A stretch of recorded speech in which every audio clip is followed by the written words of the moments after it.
Hi everybody, I'm Lt.Col.Man Singh Jamwal, third generation in the army.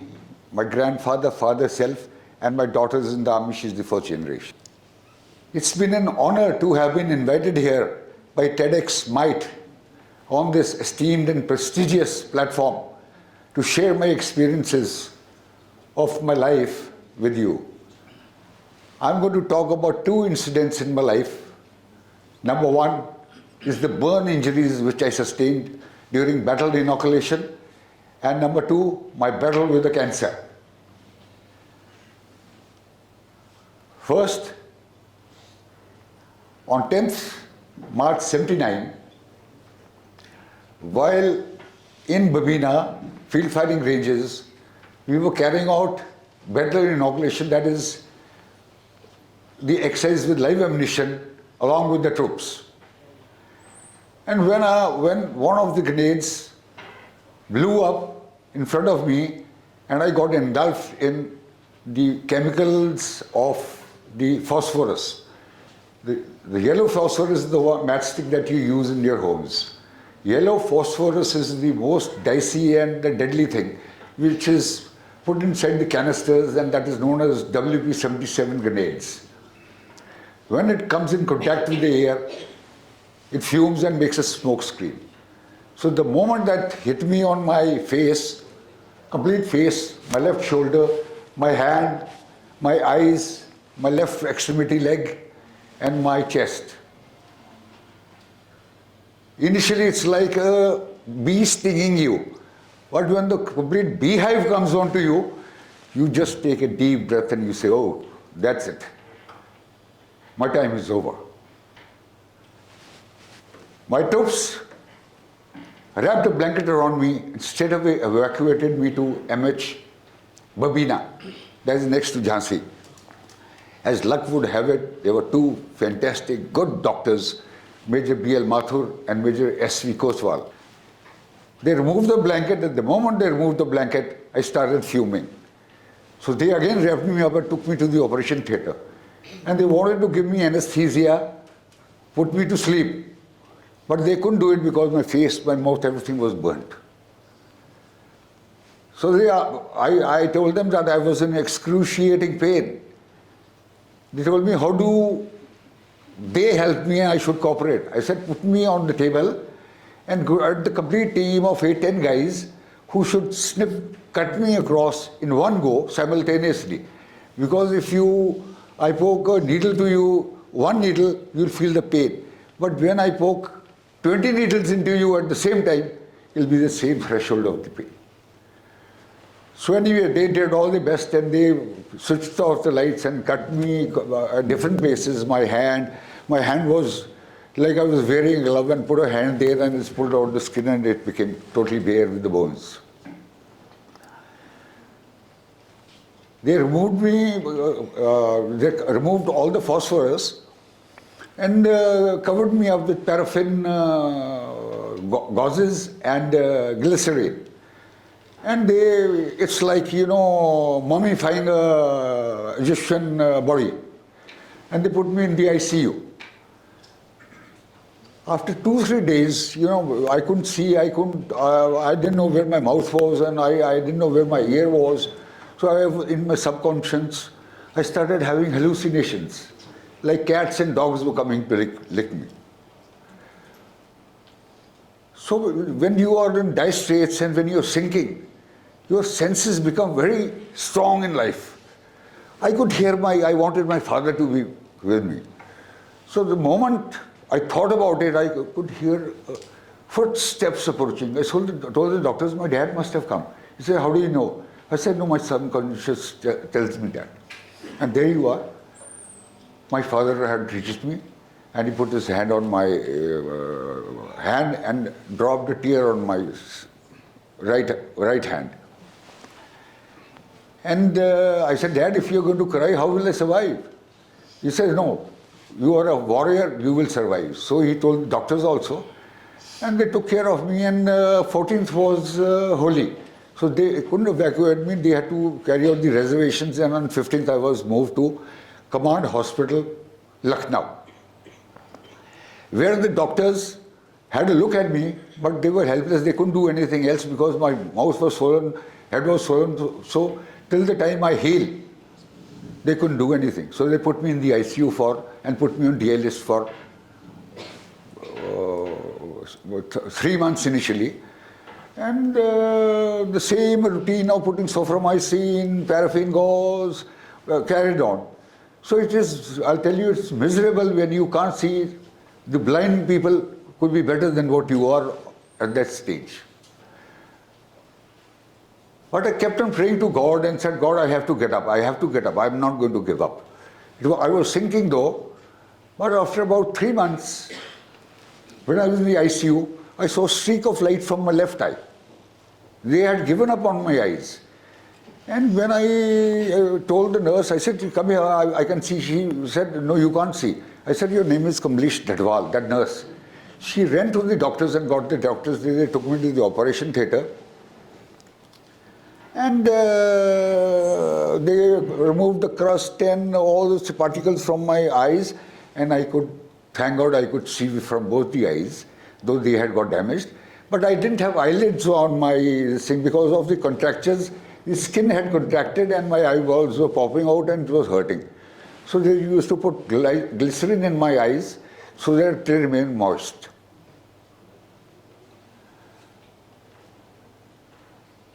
Then I was again put in the ICU and the doctors waited for me to heal again. Then after about another month or 2 months, I lost track of the time because eyes were covered with gauzes. They removed skin from my arms, from my legs, and they started grafting me. They sewed up my eyes and they put grafts on my upper eyelid, lower eyelid, upper eyelid, lower eyelid, and this portion, and on my throat. Some grafts picked up, some didn't. And this carried on, the corrective surgery carried on. During this time, then they shifted me to the officer's ward. The moment I came to the officer's ward, I wanted to have a look at my face. So I looked into the mirror, and when I saw myself, I couldn't recognize myself. So I fainted. It was nauseating. It was disgusting.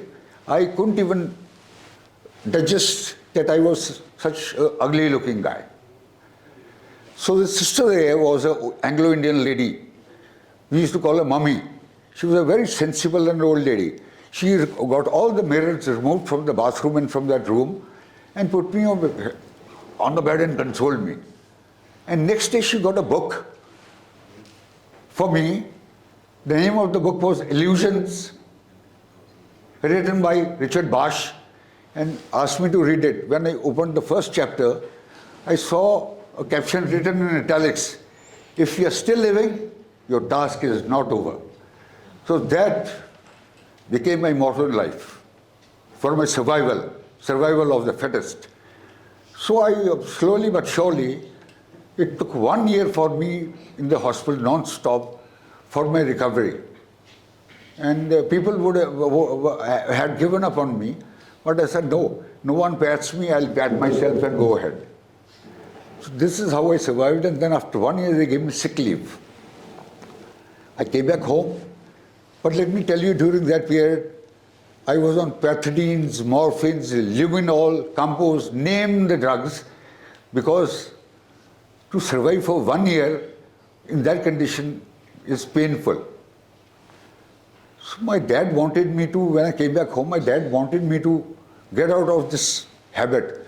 So he picked up a bottle of scotch, which was lying with him since times immemorial, and offered me the drinks. He said, drink to your content. So I also, like a greedy guy, drank to my content and started puking and vomiting, and I got knocked out. Next morning when I got up, I felt miserable, but the urge to drink and take the drugs was gone once and for all. That was a blessing in disguise. So in the 80s, I wouldn't move out.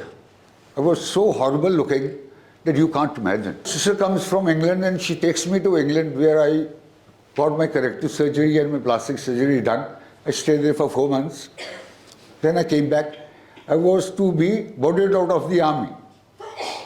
So I was sent for my upgradation board, medical board, to Jabalpur instead of Lucknow this time. The doctors refused to upgrade me. So he asked the doctor, there was one Colonel Pandey. I said, sir, I'm physically fit, I can do anything. Well, what can you do? So I stood there and put one hand there and I went into the air and again stood on my feet and I did a backflip. He was dazed.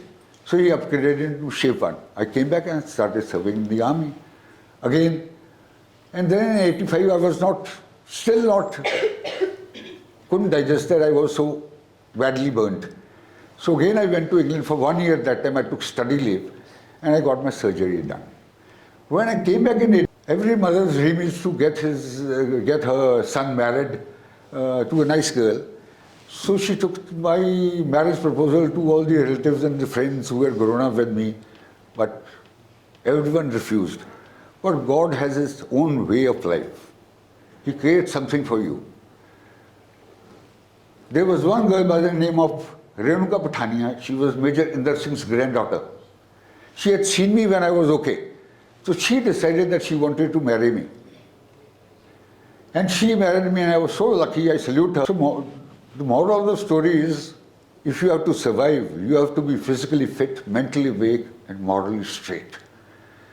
God will take care of you. He's planned everything for you.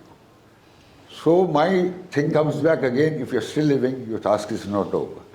So that is one part of the talk. The second part is, in April 21, when COVID was at its peak, one fine day, I just lost my voice. So my daughter noticed this and she took me to the army hospital. There, the army doctors put cameras inside and told me to meet Dr. Pramod Kalsoza, head of the department of SMGS ENT, a very fine doctor. So he did fiber optic laryngoscopy of my throat and took a biopsy of my throat and sent me to Dr. Bhardwaj in Bakshinagar. And after 4 or 5 days, I was diagnosed with cancer, peripheral or something, that technical word I really can't pronounce. It was my cancer of the sound box. So the world breaks down on you the moment you hear that you got cancer. Not only you, I was a tough guy, but my relatives, my friends, my daughters, my wife, my in-laws, so they were all in a panic. So this stage, again, is like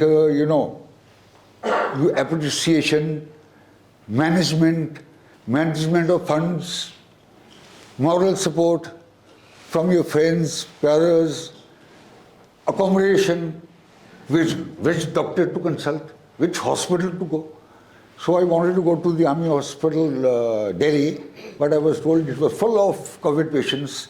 So I was referred to Chandigarh.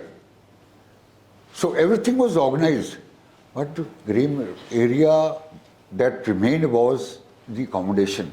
Because going with your kids, cancer patients can't eat chilies, they can't eat spices.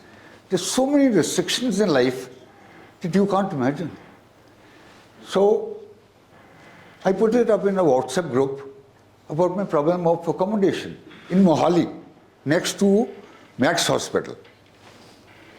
And after 5-6 days, I get a call from one of the generals from Chandigarh, not known to me, but he told me, I've already organized accommodation for you. You kindly come over, the first floor is empty and it's all furnished. You've got functional kitchen and everything is there, you kindly come over. So I asked him, how much is the rent? He says, whatever is the market rate, I'll take it from you. I said, okay, fine. So next day we moved to Chandigarh and settled in that accommodation. The very next day, and the day after that, next day, went to the hospital. The doctors charted out a plan for me, for my treatment. And finally they came to the decision that my sound box has to be removed after all my PET scans and my MRIs and BDCs and whatnot and all that. I've been very lucky in life. I've been a good man. So there was this doctor who was passing by the name of Colonel R.S. Rai. He said, who's this guy? He says, Colonel Jamwal. He says, I've known him since the last 33 years. He was in Jodhpur, he had helped me out. And what are you doing? He said, we are removing his sound box. He said, no, he is a warrior, carry out radiations on him and give him 6 chemos and 36 radiations. He was a senior consultant there. So then the procedure of the radiation started, the chemo started. And we put a cast on your face and make you like a monster and administer radiations on the throat. So first 10, 12 radiations were all right. I took them bravely. But after that, I started getting sores in my mouth, bleeding from my mouth, skin peeling off with the radiation, the burns, and I couldn't eat. So my daughter, my wife would say, no, we have cooked this thing for you, you eat this fruit, but nothing goes down. Let me tell you, the morsel doesn't go down. Even if you are a tiger and you close your eyes and you want to gulp, nothing goes down. So the doctors, I started losing weight. Doctors asked me, how do we help you out? I said, sir, put some bloody tube somewhere. There must be a way to feed me, to get me up on my feet. So they put tubes through my nostrils and a small pouch on my back, and 200 ml of food, liquid diet has to go in every 2 hours. So my daughter would administer that morning, evening, morning, evening. That means 24 hours, 12 times you have to take that feed. And with that tubes for about 3 months, I completed my radiations, I completed my chemos, and after 3 months, got my test done, and as luck would have it, I was declared clear from cancer. But the follow-up I had to carry on for 3 months, 6 months, 3 months, 6 months. And another very important thing I want to tell you, when everything was over, I went to that General Sahib, pay you. Can you take the money? He laughed it out and said, Jammy, my mom and dad died of cancer. So when I saw you on the WhatsApp group, I promised my mom and dad that I'll keep you here, charge you a penny. Only condition is that if you become all right. And touch wood, those blessings, those people got me on my feet. So the moral of the story is,